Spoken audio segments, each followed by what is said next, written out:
This move, announced by the State Department, comes just one day after the current Secretary of State John Kerry doubled down on those attacks against Israel we mentioned, which will make achieving Mideast peace even harder for President-elect Donald Trump. And our next guest, a leading expert on Russia, says these new sanctions are not really aimed at Russia.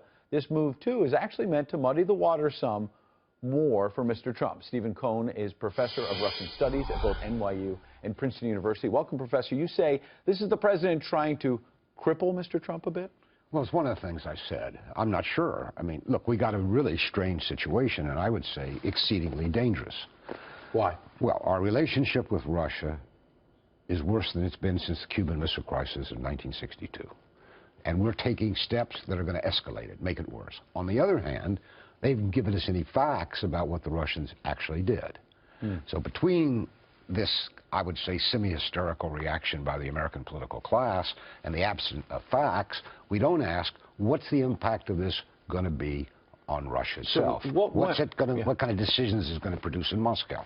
So what went wrong? We walked through some of the history, and it appears that Barack Obama, to say the least, in the 2012 campaign, downplayed the idea that Russia was a big political foe. You don't want to ask me that question. You really don't, because first of all, we need a lot of time. Secondly, I'll commit an act of heresy. Which is? I've written a book about American-Russian relations since the end of the Soviet Union. 25 years this month, by the way. Congratulations. So way to go. Soviet Union. Wait, I did a good job. I conclude that we got where we are today in a new and more dangerous Cold War primarily because of American policy, not primarily because of a Russian policy. That does not make me an apologist for the Kremlin.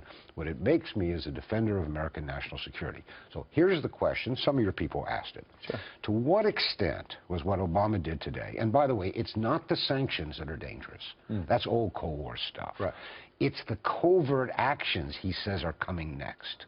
Right? I mean, because you think that could blow back against us? Well, what does he mean? Covert actions, cyber actions against banks, against nuclear control and command facilities, against their radar? I mean, you don't want to make Russians in a state of high anxiety. And he's doing this on the eve of a transfer of power here in the United States. And add to the mix these reports tonight about Russia brokering a ceasefire on Syria. And President Obama on the sidelines, not part of that, but the Russians are saying to Donald Trump, when you take office, you can join the talks. Yeah, and that was very interesting. And basically he said, we're not talking to Obama anymore. We will talk to Trump. He can come into this. By the way, we should be talking about this Syrian arrangement because it's extremely important. But we're distracted about this. But here's the question. But are we distracted on purpose? Because the administration doesn't want to talk about Syria because they haven't been able to deal with that crisis. You know, I don't know if it's possible, but I think it's likely that an element of this, these measures taken against Russia, particularly the sanctions, are meant to block any Trump-Putin cooperation or détente. I mean, McCain and the others virtually say that. But you got to ask, are the Russians going to retaliate now? I mean, we call what we did retaliation. Yeah, they say they will.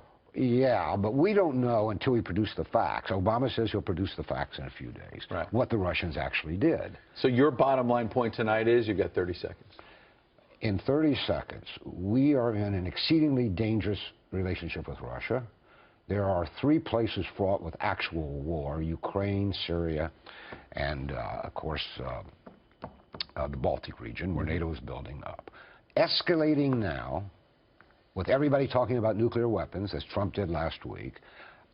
In my lifetime, I don't recall anything as dangerous as we now are going through, with a layer of hysteria in the media, everybody demanding that Obama do more. Welcome to office, Mr. Trump. We appreciate it. Professor Cohen, thanks for that.